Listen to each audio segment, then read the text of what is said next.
เฮาในยินคำสั่งของรัฐบาลออกมาท่านนายกเฮ็ดคำสั่งเลขที่40ต่อไปในรถ EV ค่าธรรมเนียมก็ได้ค่าบริการยานพาหนะลดลงเลย 30% ถ้าหากเจ้าสินำรถไฟฟ้าเข้ามาเจ้าสิได้จ่ายเงินลดลง 30% 30% แสดงว่ารัฐบาลบ่เอาตัว 30% กัดแควก่อนบ่เอาตอนนี้แต่มันดีระยะยาวการลดค่าธรรมเนียมอย่างเดียวมันบ่เพียงพออาจจะต้องสร้างเป็นอีโคซิสเต็มใหญ่เกิดขึ้นหมายถึงอย่างอีโคซิสเต็มบอนชาร์จต้องชาร์จอยู่ไสก็เห็นดีว่าสถานีสากต้องขยายให้กว้างขวางคอยหันมีรถไฟฟ้าอยากลองกินรถไฟฟ้าทั่วประเทศแต่ละแวงคอยสิมีหมองสากบ่แต่การลงทุนบาทเดียวหลายในสถานี EV นี่จะมีความเสี่ยงเรื่องปัญหาน้ำมันราคาน้ำมันขึ้นมันจะมีหยังตามมาต้นทุนการผลิตสินค้าเกษตรกรรมต่อไปสิขึ้นปรับตัวแน่นอนปุ๋ยก็สิแพงขึ้นเพราะว่าใส่รถค้นปุ๋ยเข้ามาเพื่อนบอกว่าใครป้าพักนี่พยายามควบคุมบ่ให้มีการเน้งตีก็สิยากเลยนะอาจารย์เว้นแต่เสียแต่ว่าจนกลัวมื้อนึงจะหันเป็นดิจิทัลได้ทั้งหมดล่าสุดเป็นกระทรวงอุตสาหกรรมการค้าก็กำลังจะลอนแอปหนึ่งชื่อว่า D-Top ซึ่งสามารถเข้าไปเบิ่งได้เลยว่าปั๊มน้ำมันได้เปิดปิดแล้วเขาก็บ่ต้องโพสต์ถามเพจพวกเนาะว่าปั๊มได้เปิดแล้วที่สำคัญก็คือเพิ่นจะบังคับให้เจ้าของปั๊มต้องลงทะเบียนแล้วเป็นผู้กดเปิดกดปิดปั๊มตัวเองปีใหม่สิเข้ามาแม่นบ่นี่อยู่เฮือนข่อยเริ่มทั้งงานแล้วได้มันเริ่มเปิดมันบ่ไหลแล้วนะคันปีใหม่ล่าเฮาเสียจังได๋นี่สิน้ำเฮาสิพอใส่พอจ่ายกันนี่นะมันเป็นปัญหาที่อยู่ใต้ดินเพราะว่าท่อมันอยู่ใต้ดินสมมุติว่าท่อตะกี้ท่อทำแขนคันอยากให้มันพอใส่พอจำนวนครัวเฮือนโป่งขึ้นแม่นบ่ก็ต้องขยายท่อใหญ่ขึ้นแล้วท่อเก่าไปก่อนว่าไม่ก็ว่าคันสิแก้โครงหางหั่นน่ะมันได้ขุดขึ้นเบิดงบประมาณมหาศาลบัดนี้ตุกนี่ 5,000 ที่แต่น้ำเม็ดก้อนนึงที่เขาบริโภค 2,857 ตุกจึงค่อยซ้ำ1เม็ดก้อนต่อเม็ดก้อนบักใหญ่ 4,000 กว่าขีดเมื่อราคามันถูกเกินไปมันบ่สะท้อนต้นทุนของการผลิตเนี่ยแล้วสิกินน้ำประปานี่ขาดทุนอยู่ตลอดแล้วน้ำประปาขาดทุนวะพาทอล์กรายการที่เว้าแบบโกงไปโกงมาพฤษภาอากาศสงกรานต์ที่ว่าฮ้อนยังบ่ฮ้อนเท่าราคาน้ำมันที่กำลังขึ้นเป็นไฟเลยตอนนี้จากปกติในเดือน2เด้อ 19,970 กีบอันนี้เป็นกระส่วนเดี๋ยวนี้ขึ้นมาเป็น 47,000 นั่นแปลว่า200 กว่าเปอร์เซ็นต์ครั้งแรกในประวัติศาสตร์อาจารย์ครั้งแรกในประวัติศาสตร์เดือนเดียวเดือนเดียวแล้วก็น้ำมันกระส่วนแพงก็แอดสั่งพิเศษปกติแม่นแอดสั่งพิเศษแอดสั่งจะขึ้นก่อน1หรือ 2,000 เป็นบ่กระส่วนก็จะแล่นน้ำก้นหอยก้นแบบนี้มารอบนี้กระส่วนพลิกกลับมาขึ้นก่อนส่วนแอดสั่งพิเศษอีกสั่งธรรมดาอยู่ลุมชุดบาดนี้แล้วเป็นย้อนหยังก็จะเป็นดีมานด์ซัพพลายของหมดเลยดีแสดงว่าในปัจจุบันนี้คนต้องการน้ำมันกระส่วนนี่ไปเฮ็ดอุตสาหกรรมหลายถูกต้องขาดปัญหาเรื่องการขนส่งสองแคบเฮอร์มุสมัดที่ขนส่งบ่ได้ปัจจุบันนี่โอเคบัดนี้ล่าสุดเป็นกระทรวงอุตสาหกรรมการค้าเพิ่นก็กำลังจะลอนช์แอปหนึ่งชื่อว่า D-Top Gas Map เป็นแอปของกระทรวงอุตสาหกรรมการค้าซึ่งสามารถเข้าไปเบิ่งได้เลยว่าปั๊มน้ำมันได้เปิดปิดต่อไปแล้วเขาก็บ่ต้องโพสต์ถามเพจพวกเนาะว่าปั๊มได้เปิดแม่นมันก็มีแอปของอาสาสมัครเฮ็ดก็มีหลายเนาะต่างแต่ว่าถามบ่เป็นทางการแต่อันนี้เป็นของทางการของกระทรวงอุตสาหกรรมการค้าก็สิเห็นได้ว่าปั๊มน้ำมันเปิดปิดอยู่ไสต่อไปเนาะมีโลโก้ของแต่ละยี่ห้อหมดแล้วมีขนาดปั๊มอีกปั๊มนี่ขนาดถังห่อใดต่างๆแล้วที่สำคัญก็คือเพิ่นจะบังคับให้เจ้าของปั๊มทุกคนต้องลงทะเบียนแล้วเป็นผู้กดเปิดกดปิดปั๊มตัวเองคันถามปิดหัวแล้วก็คือจะไปต้องไปโพสต์อยู่หั่นปิดแล้วเพื่อข้อมูล Data ของระบบมันสิบันทึกเป็นทางการเมื่อใดลืมโพสต์ก็ต้องถือวินัยรวมกับบริษัทน้ำเข้าน้ำมันบริษัทจำหน่ายน้ำมันต้องได้โพสต์ว่าเจ้าน้ำเข้าแล้วจะไปขายแบบนี้ก็ดีแสดงว่าขอยสิออกจากเฮือนขอยอยากไปใช้น้ำมันนี่ขอยจะบ่ได้กล่าวว่าเขาสิเปิดบ่เนาะกดปุ่มเลยไฟล์ My Nearby Gas Station กดปุ๊บก็ออกเลยปุ๊บปั๊มน้ำมันได้ใกล้ๆเฮาแน่ใกล้กับเฮาที่เปิดต่อไปสิเป็นอันนั้นพอผ่านมามันมีการซื้อน้ำมันที่มันยังสับสนในการติดตามอยู่บางเดือนมาปั๊บสางนี่ไปส่งอยู่ไสแล้วมันสิเกิดการหัวไหลของเงินตาคันหาแท็กบ่ได้ว่าเพิ่นบ่ให้สต็อกน้ำมันสมมุติเพิ่นสิฮู้ได้จังได๋ว่าให้สต็อกหรือบ่สต็อกน้ำมันเนี่ยเพิ่นเป็นห่วงว่าอย่าปั๊มน้ำมันมีน้ำมันอยู่ในมือแต่ว่าข่อยบ่อยากขายมื้อนี้ข่อยท้อล้อถ่ามื้ออื่นราคาขึ้นแล้วค่อยๆขายมันสิเกิดกลไกเกิดขึ้นต่อไปนี่หมายความว่าคันถ่าผู้ใดเห็นนะกระทรวงอุตสาหกรรมการค้าจะสามารถเบิ่งระบบนี้ได้ว่าปั๊มน้ำมันอยู่ในสางของทานเหลือจักลิตรเป็นอย่างทานบ่ขายทานยังเต็มฉางอยู่ทานบ่สามารถซื้อต่อได้และบัดนี้ล่าสุดเฮาได้ยินคำสั่งของรัฐบาลออกมาท่านนายกเฮ็ดคำสั่งเลขที่40ลงวันที่13มีนาคม2026เจ้าได้อ่านหรือบ่พอสมควรว่ยาวเหยียดพอสมควรตัวนี้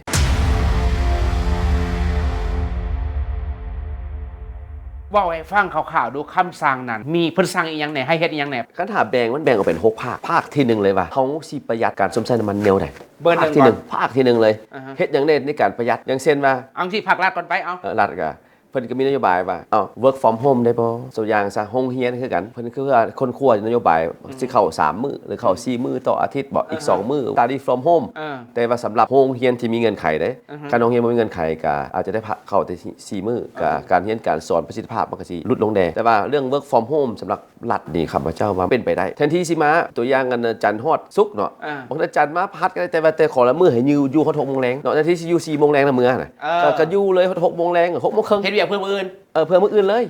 เออ บอกเลยว่า7 โมงแรงเลยโอทีไปเลย แล้วก็เพื่อมื้อวันศุกร์ก็จะเป็นไปได้ และรู้สึกวันนี้ในคำสั่งมีการบอกว่าถ้าบ่จำเป็นบ่ให้เดินทางไปท้องถิ่นแม่นบ่ แมนอาจารย์การลดพรการประชุมการเดินทางขึ้นไปก็ต้องคนไปเป็นรถบัสรถอย่างอันไปพร้อมกันข้าพเจ้าว่าอันใดพอปิดได้เวียกจบมันได้ภายในมื้อหนึ่ง2 มื้อก็จบไปมันเลยโอทีไปเลยอันที่สิมาล่ะก็ไปกลับมาก็ไปกลับมา แล้ววันนี้บ่ฮู้แบบบรรดากระทรวงต่างๆ มีรถไฟฟ้าเจ้าฮู้พอมีข้อมูลบ่ ในบรรดาอาเซียนนี่ข้าพเจ้าว่ารถลาวนี่เป็นหนึ่งในประเทศที่การนำใช้รถไฟฟ้าก่อนหมู่ข้าพเจ้ายังเห็นในเบื้องต้นเนาะรถการนำนี่ทำให้ข้างกรมการเมืองใช้วินฟาสได้ผมจริงลาวนี่เริ่มก่อนไทยบ่ได้การนำใช้รถไฟฟ้าได้รถ EV นะตั้งแต่ช่วงโควิดพุ่นได้เริ่มใช้รถ EV เพราะว่าเพิ่นก็บอกว่าภาครัฐเองก็ต้องให้หันมาใส่รถไฟฟ้า แม่ ได้ น เกินแม่นบ่ การนำใช้รถไฟฟ้านี่ยังบ่ทันเป็นค่านี่เป็นนิยมหลายเทื่อเพราะมันยังมีเรื่องปัญหาเรื่องในมื้อนั้นรถไฟฟ้าก็อาจจะบ่พัฒนาซ้ำมื้อนี้มักสอเด้รถไฟฟ้าในเมื่อก่อน ตะกี้มักสอ อาจจะสอนย้อนวิธีการผู้นำใช้บ่ถึกวิธีไปกดนั่นกดนี่แล้วมันดับบ่ได้รถไฟฟ้าได้จอมาเครื่องชาร์จไฟฟ้าก็ยัง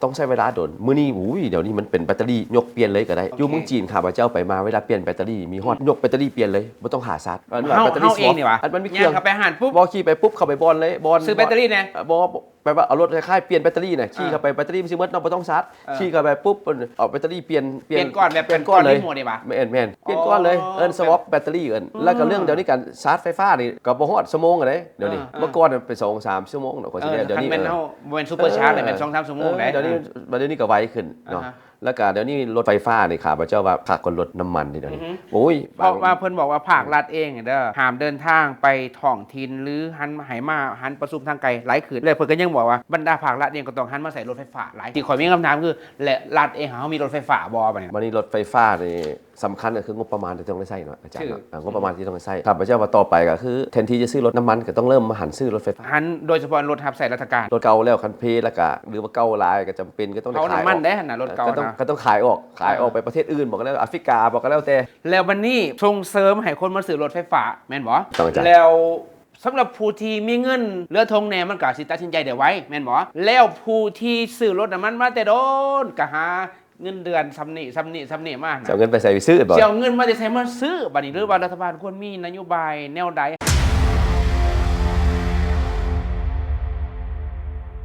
ผู้ที่จะซื้อรถอื่นเมื่อฮือนี่เงินเต็มถงรถนี่คนลาวเขากับบ่ได้มีปานนั้นเถอะโดยเฉลี่ยเพราะว่าเงินเดือนพวกเขาคันต่ำเฉลี่ยประมาณ $2,300 ต่อหัวคนก็เฉลี่ยเดือนละ100 กว่าดอลเขาสิไปจกล้นซื้อไฟฟ้าคันหนึง 2-3 หมื่นอันนี้คือยังคือคำถามอยู่ฉะนั้นข้าพเจ้าว่าอันที่หนึ่งนี่อันที่สิเป็นไปได้เมื่อนี้รัฐบาลตั้งเป้าว่าแต่ละปีเนาะให้อัตราการขยายตัวของรถ EV เนี่ยเพิ่มขึ้นปีละ 10% ทดแทนรถจำนวนทั้งหมดสำหรับปีนี้2026นี่ให้รถ EV นี่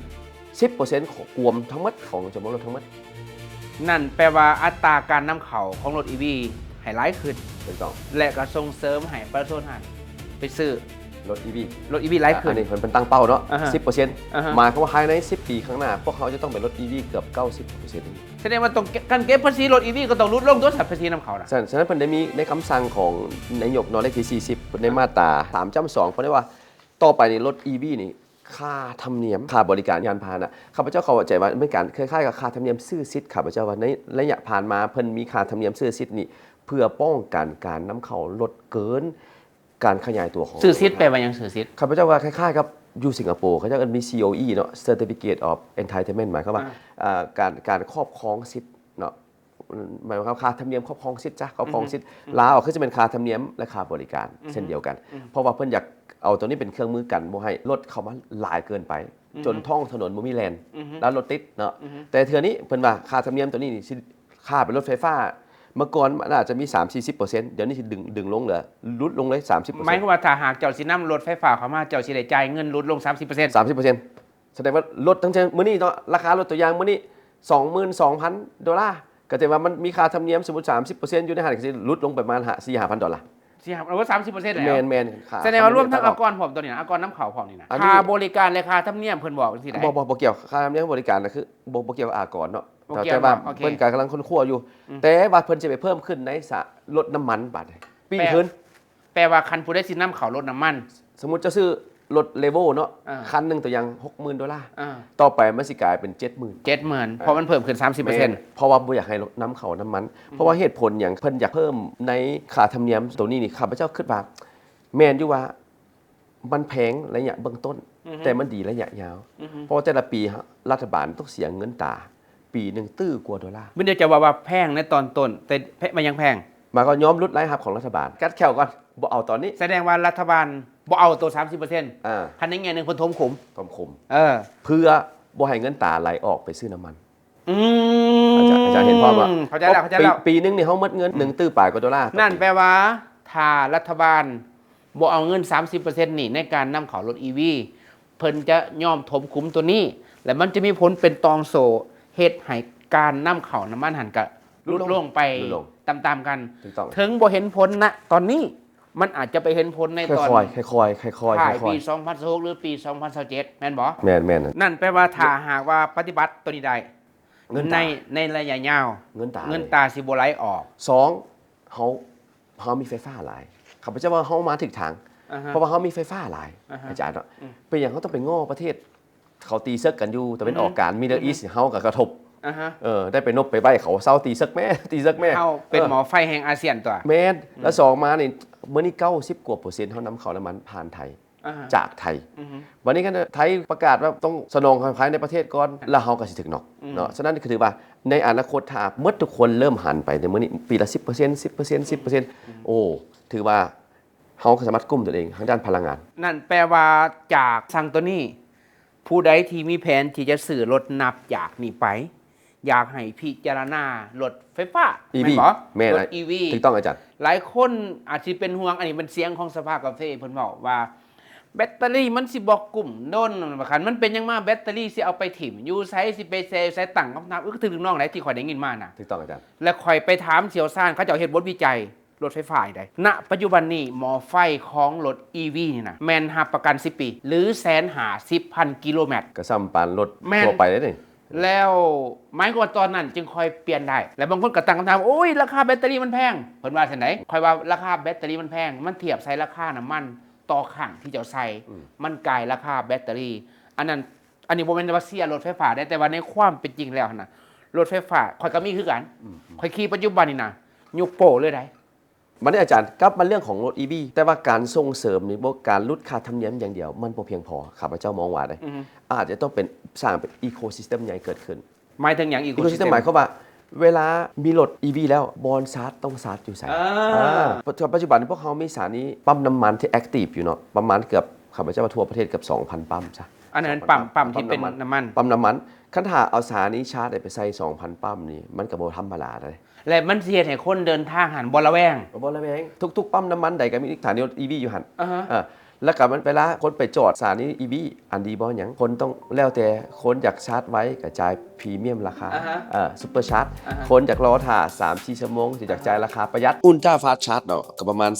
15-30 นาทีมันก็เต็มชาร์จจาก 10% หา 80% เนาะแล้วก็มันมีแบบรุ่นธรรมดา normal fast charge เนาะก็ประมาณแบบชั่วโมงนึงแต่มันมีบางรุ่นมันเป็น hyper fast charge 12-18 นาทีเนาะจาก 10-80% แบตเตอรี่เต็ม ตัวนี้ข่อยเห็นดีว่าสถานี3ต้องขยายให้กว้างขวาง ถูกต้อง ข่อยหันมีรถไฟฟ้าข่อยเคยคิดได้ว่าอยากลองขี่รถไฟฟ้าทั่วประเทศ แต่ละแวง ชาร์จ ละแว ใส่ งว่าคันไปหัวพันพงศลีไสยางบุรีไสสมบูรณ์ข่อยสิมีหม่องสากบ่ แม่น หรือในระหว่างทางที่แลนไปนะเพิ่นสิว่ามันจะมีหม่องสากบ่ หรือว่ามีประสานีชาร์จมีแต่2สถานีรถไปเฝ้าสาวกว่าคันเฮาจะเป็นคนคิวเขาใดเนาะฉะนั้น และหมองสากก็มีแต่อยู่ดาวเท่านะมันมีแต่อยู่ในตัวเมือง ในระหว่างทางหั่นน่ะบ่มี สั้นก็ต้องเป็นไพไลน์ในอีโคซิสเต็มของรัฐบาลและภาคเอกชนต้องร่วมมือกันว่าในแต่ละปีนี่สถานีชาร์จไฟฟ้าต้องเพิ่มจำนวนจากสถานี ข่อยเห็นน้องชายคนหนึงอ่ะนะสุริโยบ่ จะเรียกว่าโลก เราเคยมีวิสัยทัศน์วาดภาพว่าทุกสถานีน้ำมันจะต้องมีสถานี แต่คนเป็นสั้นแต่การลงทุนบาทเดียวหลายในสถานีน้ำมันสถานี EV นี่ก็มีความเสี่ยงเพราะว่าเทคโนโลยีแต่ละมือมันพัฒนาไปสมมติว่าเมื่อนี้เนาะการชาร์จไฟฟ้านี่ชั่วโมงนึงเป็นเรื่องไวสุดแบบเดือนปีหน้าเทคโนโลยีใหม่มาเครื่องเก่าที่ได้ใช้อยู่มันอาจจะคนบ่อยากใช้ตัวเก่าอนาคตบอกว่าได้ใหม่15ทีแล้วตัวชั่วโมงนึงไม่เคยอยากใช้แล้วบัดนี้ลงทุนไปแล้วฉะนั้นก็ต้องคอยลงทุนเป็นสเตจไปแล้วพร้อมกันนั้นก็ต้องมีศูนย์ซ่อมแปลงอาจารย์ปัจจุบันนี้ยังเห็นส่วนใหญ่เป็นศูนย์ขายรถแต่บ่เป็นศูนย์ซ่อมแปลงเพราะว่าศูนย์ซ่อมแปลงมันต้องแปลงแบรนด์นี้ได้แปลงแบรนด์นี้ได้แปลงแบรนด์นี้ได้และศูนย์ซ่อมแปลงเขาก็แปลงแต่เฉพาะแบรนด์ของเขาแม่นมันต้องเป็นศูนย์ซ่อมแปลงใหญ่ที่เป็นหมายว่ารถยี่ห้อใดกับเขาไปพารถไฟฟ้ามาแปลงได้ให้ประชาชนอุ่นใจเพื่อว่าอย่างสมมติว่าค่อยเข้าไปแบรนด์นี้แมนอยู่ว่าเป็นแบรนด์เจ้าแต่ว่าค่าอะไรนี่ค่าบริการฟรีแต่ค่าอะไรจะชาร์จปังเดียวจะว่าเถือกณปัจจุบันนี่เนาะของข่อยกับเขาได้แต่สถานีอันน่ะบอนเมนเทนแนนซ์หั่นน่ะวันเดียวสิเดินทางไปหอดปากซอยปากเซ่อยู่ไสก็แล้วแต่ใดมันจะกลายเป็นการผูกขาดเกินไปเล่นแต่ก็มาแปลงอยู่วันเดียวจะว่าถือกตัวนี้นะแล้วต่อมาอีกมันต้องมีอีโคซิสเต็มอีกตัวที่3ตัวที่1สถานีสากตัวที่2บอนแปลงต้องแมนทุกแบรนด์เข้าไปแปลงได้ต้องมีอีโคซิสเต็มอันที่3ผู้ใดสิขายรถไฟฟ้าต้อง EV นี่ต้องมีความเป็นธรรมในแก่คอน sumer เพราะว่าสมมติเขาเป็นคนเป็นเจ้าของแบรนด์แต่อย่าง BYD ใช่ไหมข่อยเป็นน้ำข่อยมีสิทธิ์น้ำเขาได้เพียงผู้เดียวแต่ถ้าว่าข่อยจะเอื้อนราคาไหนมาได้มันโบแฟร์สำหรับผู้บริโภคฉะนั้นมันต้องมีว่าโอเค price ที่ว่าควรถึกคอนโทรลกำไรบ่เกินจักเปอร์เซ็นต์มาจิ้มเพื่อมันได้กดคอมแฟร์ผู้ขายและผู้ซื้อเพราะฉะนั้นข่อยจะเอื้อนราคาอย่างก็ได้นั่นแปลว่าคำสั่ง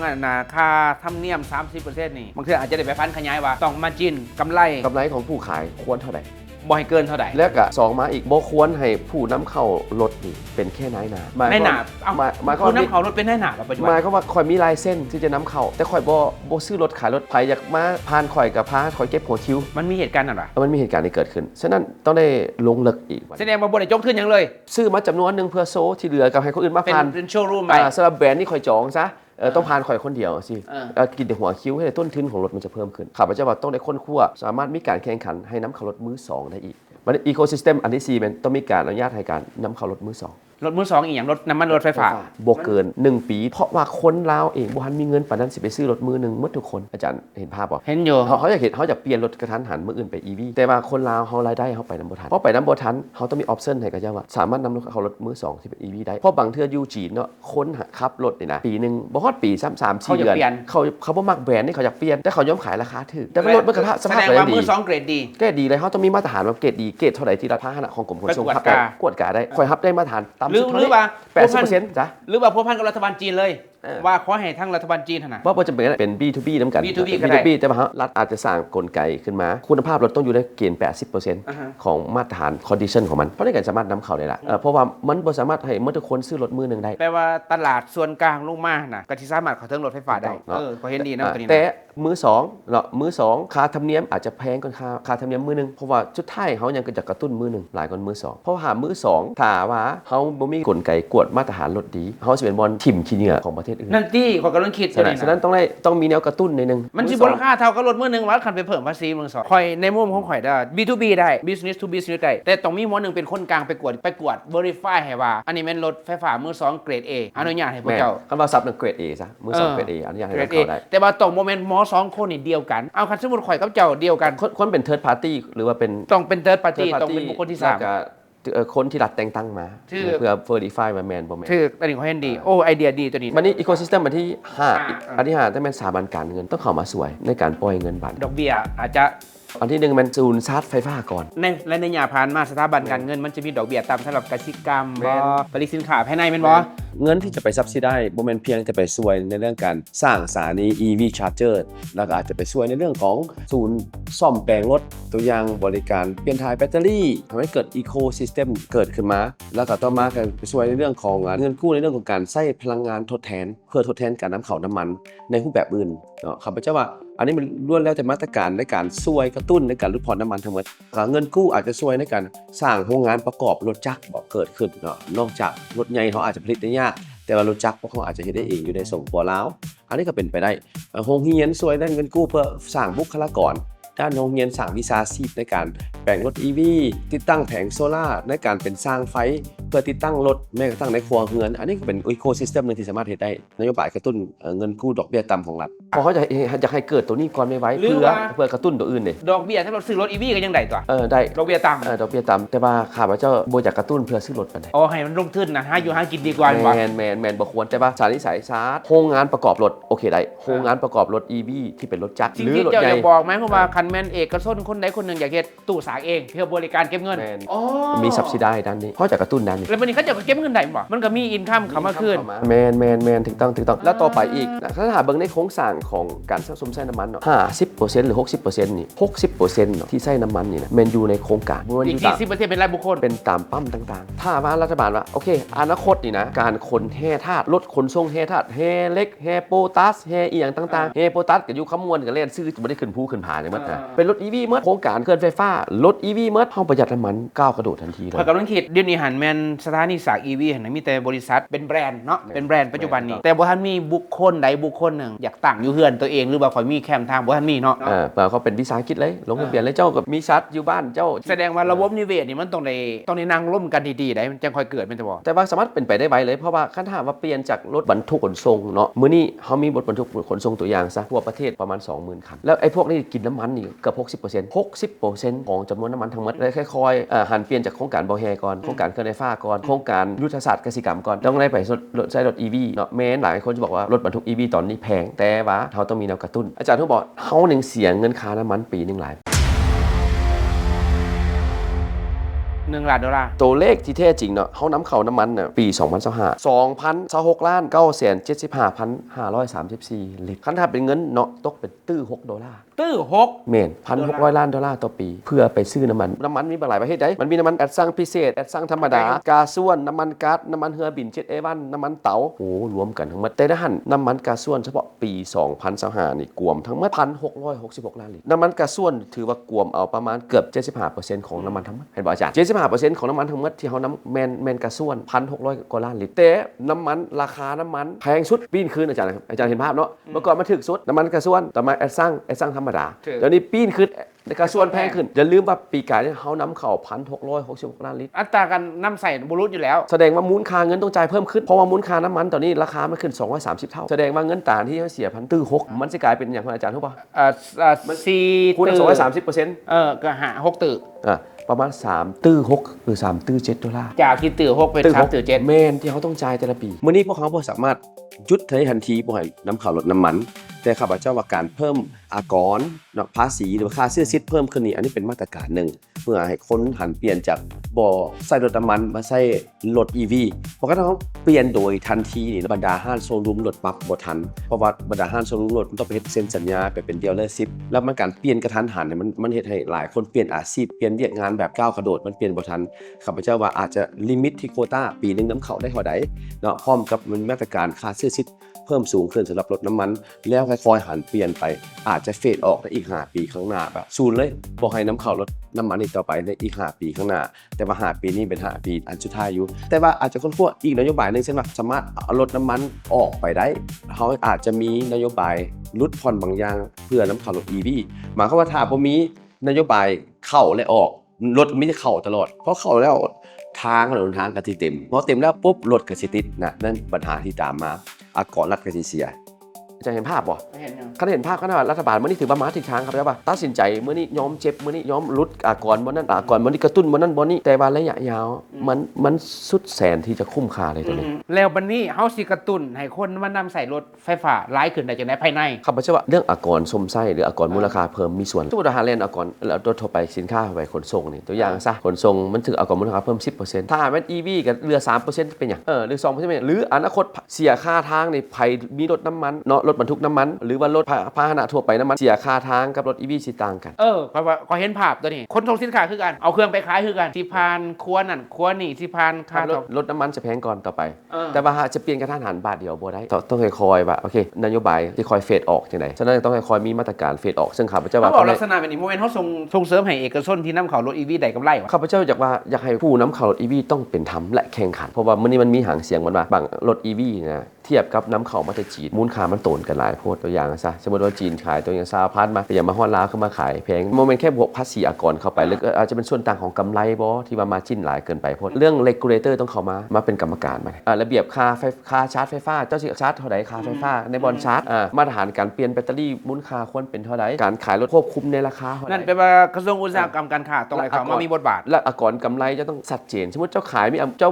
บ่กำไรแต่เจ้านำเข้ามาตลอดใช่ป่ะบางคนขายบักหลายแต่ว่าบ่มีกำไรอ้าวบ่ได้มันเริ่มคอนฟลิกต์กันมันต้องได้ลงลึกทางด้านนี้และในคำสั่งได้ยินเพิ่นกล่าวถึงรถ EV ได้เพิ่นว่าบ่แม่นรถ BRT ได้เพิ่นว่า BRT นี่ต้องได้ไปเชื่อมต่อกับสถานีขนส่งใหญ่ๆเส้นสนามบินรถไฟดาวจีนรถ BRT น่ะเพิ่นมีคำสั่งชัดเจนได้แล้วมื้อนั้นข่อยเห็นรถ BRT บ่ได้แล่นตามทางหลวงอันใดข่อยเห็นแล่นไปสังเส้นน่ะนะนาควายเส้นทางน้อยเลยเด้หักทางไม้หักแต่ว่าทางน้อยแล่นออกไปเส้นน่ะนะนาควายลัดออกไปเส้น450ปีสงสัยแล่นออกไปน่ะสถานีรถไฟข้าพเจ้าว่าเป็นแนวสัญญาณอันบวกเนาะสำหรับ BRT ที่เริ่มไปแล่นหลายเส้นทางเพื่อไปเอาประชาชนเพราะว่าประชาชนเฮาคือว่าแหละมันอยู่ทางโฮมทางซอยหลายต้องไปแล่นออกไปเอาชุมชนแดมันสิบ่เป็นด้วนก็บ่เพียงคอได้เข้าถึงเขาข้าพเจ้าว่ามันคนลาวแท้บ่ต้องการคมไว้ปานนั้นแต่ต้องการไปถึงข่อยได้บ่สะดวกข่อยบ่ต้องโฆษณาให้ประชาชนฮู้ว่ารถมันมี BRT มาเสร็จนี่ตัวนี้มุ้ยไปฮู้ข่อยเองรถ BRT แล่นมันอย่างนี้ส่วนตัวข้าพเจ้าว่าหรือว่าจำเป็นต้องเอา66คันมาแล่นเส้นทางเก่าหมดเอาแค่20คันมาแล่นกับเพียงพอแล้วแมนข้าพเจ้าเห็นบางเทื่อ2คันเลี้ยนต่อกันก็มีบ่เข้าใจมันอาจจะแล่นที่เกินไปข้าพเจ้าว่าร้องบ่ทีก็ได้เฮาก็ร้องเบิ่งเฮาร้องมา3เดือนทีเฮาก็ร้องแบบแนวใหม่ร้องเบิ่งเฮาอาจจะไปบอนที่ว่าเป็นโรงงานตัดเย็บโรงงานตัดเย็บแม่นบอนไหนที่เป็นชุมชนบัดนี้โรงเรียนโรงเรียนบอนโรงงานตัดเย็บบอนที่ว่าเขาต้องไปวงการตลอดแต่ว่าต้องแจ้งให้ประชาชนเกียรตินั่นฮู้ว่ามันมีเส้นว่ามีสถานี BRT บ่เนาะเฮ็ดป้ายเลยแม่นไปชุมชนบอนที่ว่าสิมีอันน่ะไปเรียนมันโรงงานตัดเย็บแถวนี้เด้อบอนโรงงานบอนนั้นบอนนี้เพราะว่าบอนที่ว่าต้องใช้แรงงานหลายก็เริ่มเพราะว่าสุดท้าย BRT ต้องบริการประชาชนแล้วก็ต้องสร้างผลกำไรคำถามเฮ็ดได้มันสิเกิดค่านิยมจังคนขี่3คน4คนข่อยไปซองเบิ่งมื้อนั้นก็ต้องได้ค่อยๆไปถ้าเห็นคนเริ่มขี่ขึ้นละ APB บอกกสิกรสิมาวิวมอกินเฟอร์ก็เจ้ากับพากันขี่รถเมล์ขึ้นมามาจอดแล้วก็ไปกินเฟอร์โอ้เป็นภาพอันใหม่ข่อยคิดว่าเฮาควรเฮ็ดแคมเปญตัวนี้ได้ผู้ได้ขี่ BRT ได้กิฟต์วอลเชอร์นั่นหรือว่าได้จากภาคส่วนที่เกี่ยวข้องหั่นนะโดยเฉพาะแม่นบริษัทที่รับผิดชอบรถ BRT หั่นน่ะอาจารย์อีกอันนึงที่ในคำสั่ง40นี่เว้าเรื่องการค้นคว้าสำรองเสบียงอาหารเพราะว่าคันตามกลไกมันแล้วหั่นน่ะราคาน้ำมันขึ้นมันจะมีหยังตามมาต้นทุนการผลิตสินค้าเกษตรกรรมต่อไปสิขึ้นปรับตัวแน่นอนเพราะว่าปุ๋ยก็สิแพงขึ้นบัดนี้จะนึกภาพเนาะปลาที่เฮาเลี้ยงกันทุกมื้อน่ะเอาหัวอาหารไปเกลือหัวอาหารน้ำมันจะใสแก่เข้ามาแม่นบ่บัดนี้ค่าน้ำมันขึ้นค่าแก่หัวอาหารเข้ามาค่าหัวอาหารก็ต้องเพิ่มขึ้นแม่นบ่โดมิโนไปเลยบาดนี้ค่าหัวอาหารเพิ่มขึ้นบ่ว่าสิเอาปลามาขายในราคาเก่าเพิ่นบอกว่าไข่ปลาผักนี่พยายามควบคุมบ่ให้มีการเน้งติงข้าพเจ้าว่าควบคุมนี่มื้อนี้ยังยากข้าพเจ้าจะมองว่ายากจนกลัวมื้อนึงจะหันเป็นดิจิทัลได้ทั้งหมดหมายความว่าผู้เจ้าของฟาร์มแต่ละคนจะต้องได้บอกตัวเลขตัวเองผลิตแต่ละมื้อและขายแต่ละมื้อ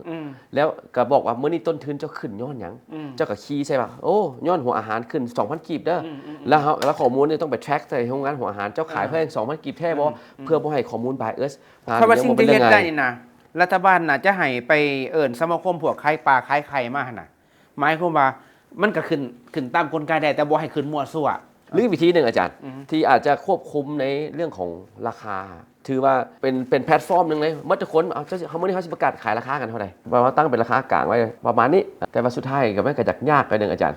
เขาเจ้าสิบอกว่าข้าวสารข่อยคุณภาพดีบ่ดีมันหลายแบบอีกบาดนี้แล้วข่อยเห็นอีกในคำสั่งอีกตัวนึงที่คิดว่าดีมีประโยชน์เพิ่นว่าส่งเสริมและนำให้ชาวกสิกรนี่เปลี่ยนการปลูกพืชไปสู่พืชที่สร้างรายได้สูง